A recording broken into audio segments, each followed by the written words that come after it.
In May of 1997, I arrived home from my last day of school to unwelcome news. I would be spending my summer break on Uncle Jacob's farm. To say I was disappointed would be an understatement. I wanted to laze the breezy days away at the beach, breathing in the salty scent of the ocean while the golden sand warmed my back. I wanted to sleep until noon, free from the shrill ring of my alarm clock, before waking up to devour a bowl of sugary cereal in front of the TV. I wanted to ride my bike and leisurely sip lemonade and reread all my favourite books. But for me, summertime now meant hard work and an insufferable rural boredom that made sitting at a school desk seem downright thrilling in comparison. Begging Mom to let me stay home was futile. She insisted that Uncle Jacob had fallen on difficult times and needed assistance tending to the farm, even if he was too proud to ever admit it. We had no other living family, and Dad had left us years ago before eventually choosing to drop out of our lives entirely. Mom couldn't take the time off of a job, leaving the responsibility of helping Uncle Jacob to ultimately be heaped onto me.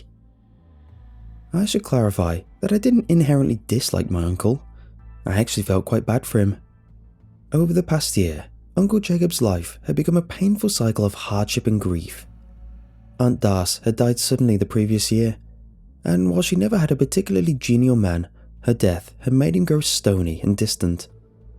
His health was declining, and the farmer who had once taken great pride in his crops now owned several acres worth of neglect. I didn't blame him for the robbing of my summer. I knew it wasn't his idea, and I suspected he felt as cheerless about the arrangement as I did. And so, I begrudgingly conceded that Mom was right. Uncle Jacob was in dire need of assistance, and to deprive him of that would be unconscionable. Still, it was impossible not to feel bitter when June arrived and I found myself in my uncle's fields at the crack of dawn. My friends were soaking in poolside sun and enjoying family vacations. I was toiling my summer away under the blazing sky. Every day, my shirt would become so soaked with sweat that it clung to my aching back like a layer of wet skin. My bare arms and the back of my neck soon burned to a ferocious shade of red, before later peeling away in strips that resembled fleshy parchment. Painful blisters erupted along my palms. At night, I tossed and turned from the sweltering heat, cursing the farmhouse lack of air conditioning. My misery was as incessant as the soreness coursing through my limbs. I wasn't merely unhappy. I loathed everything about the farm, from the chipped paint on the barn boards down to the mildewing wallpaper in Uncle Jacob's dingy house. I impatiently counted down the days until my mother would come to rescue me from my uncle's bleak existence and his endless list of chores. One rainy afternoon, Uncle Jacob granted me a reprieve from my work and retired to his bedroom, claiming that the weather strummed his arthritis. I knew he simply wanted to be alone. Tomorrow would be Aunt Darcy's birthday, and the box of yellow cake mix and pink candles sitting on the counter of his small kitchen indicated that he had not yet broken the routine decades of marriage had built. I was grateful for the respite, yet uncertain of what to do with my newly gifted free time. Uncle Jacob didn't own a television, and I hadn't brought any books to the farm thanks to Mom's insistence that I'd have no time to read. I listened for the sound of my uncle's footsteps creaking along the floorboards and his heavy sigh as he climbed into bed. When I was certain he was asleep, I silently crossed the room to where his damp coat hung from a rack. I stuck my hand into my pocket, carefully fished out a set of keys, and made my way towards the locked room at the end of the hall. Uncle Jacob had mentioned the room only once, back when I first arrived at the farm, and simply stated that it was an old study I needn't concern myself with. I'd been taught that snooping was wrong, and I felt slightly ashamed even as I slipped the key into the lock. But keeping the terrible beast of boredom at bay overruled any sense of guilt, and so, after a few steps of fleeting hesitation, I quietly eased the door open and stepped inside. My initial reaction was to be underwhelmed. The room was coated with dust and boasted little: a writing desk, moth-eaten curtains paired with a shabby rug, a chair with cracked leather upholstery, and a nearly empty bookshelf that held a few hardbound volumes. After the initial wave of disappointment had passed, I decided to peruse through the meagre selection of books. I plucked one from the shelf, sank into the ruined chair, and gasped when I opened the book and saw dozens of wedding rings spill from its hollowed core to scatter loudly across the floor. I froze, my heart pounding thunderously in my chest, and waited for Uncle Jacob to burst through the doorway to see what I had done.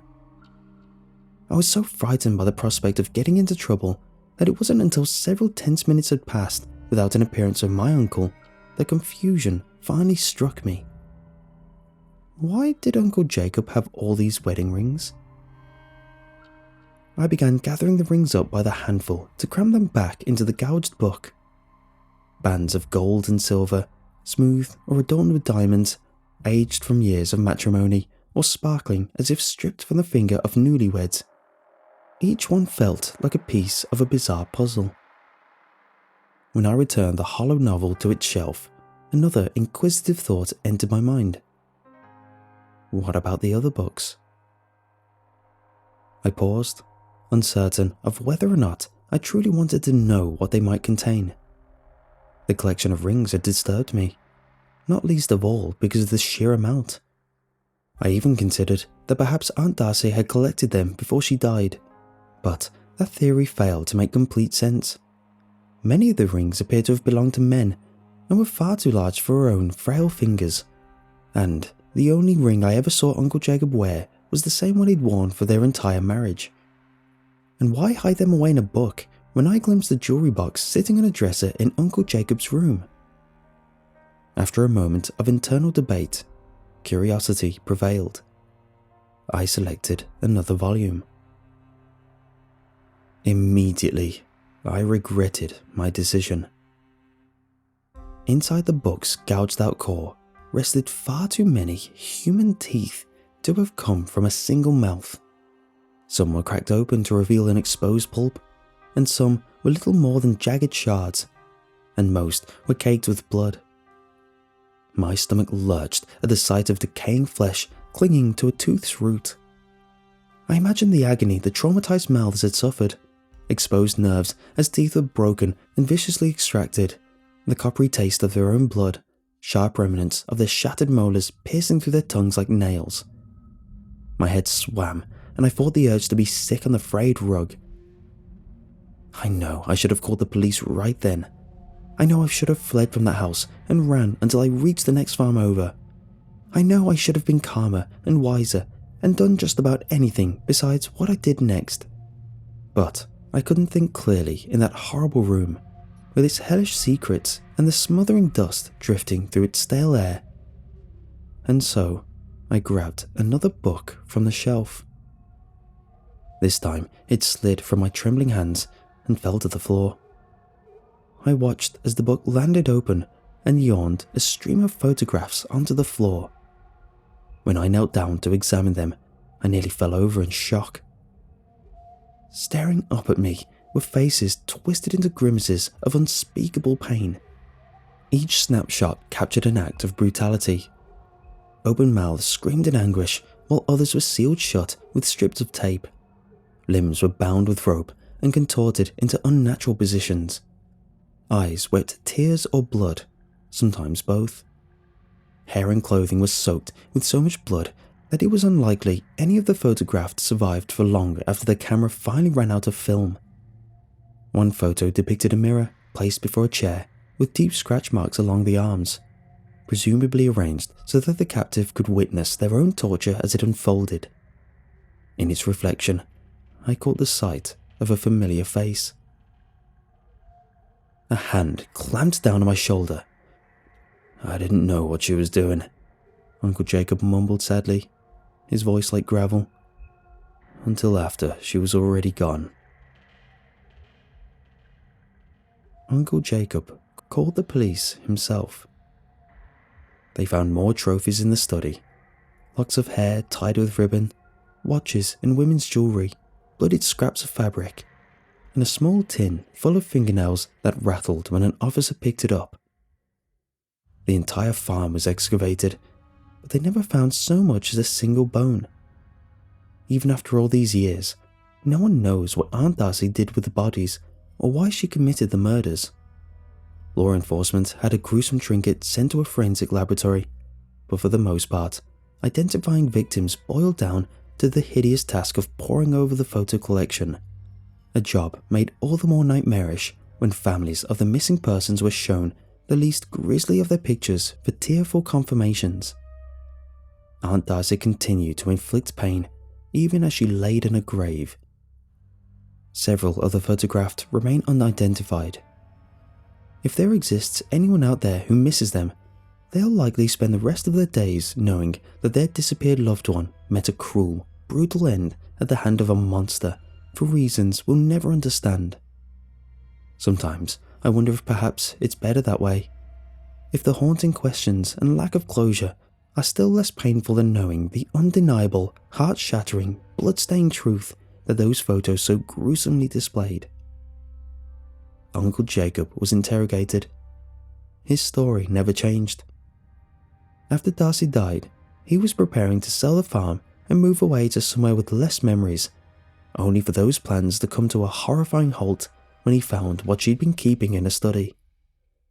The discovery left him tethered to the farm, for he had no way of knowing if more ghoulish trophies remained hidden elsewhere among his acres, and couldn't risk anyone uncovering them before he did. To this day, I still don't understand why he allowed me to visit, given his fear of my aunt's atrocities becoming unveiled, except that perhaps he had simply grown tired of carrying the crushing burden of her crimes. He claimed to have no knowledge of the murders prior to his wife's death, and for what it's worth, I believed him. The voice that spoke to me that rainy afternoon belonged to a weary, broken soul who had finally been relieved of a secret that was eating away at him like a parasite. I know it was wrong of Uncle Jacob to keep evidence concealed rather than alert the police to what he had found, and I know it was wrong of him to prioritize Aunt Darcy's memory as an amicable, pleasant woman over seeking justice for her many victims. But I understood his reasoning, even if I don't agree with it. He lost Aunt Darcy twice, once when she died, and again when he realized that he never truly knew her at all. Within weeks of his arrest, Uncle Jacob suffered a heart attack in his jail cell. No funeral was held, and less than a year later, we had to have the tombstone he and Aunt Darcy shared removed after it was repeatedly defaced by vandals and admirers alike. Pieces were chipped away by those who sought to take a little bit of Aunt Darcy, by then a celebrated figure in certain macabre circles, home with them. Mom put me in intensive therapy, and I spent the rest of my summer in my room, reading book after book in an attempt to keep my mind from lingering on the farm. It didn't work, of course. At night, I would lie awake in bed and think of the photographs until my ears rang with the sound of tortured screams. But things got better in time.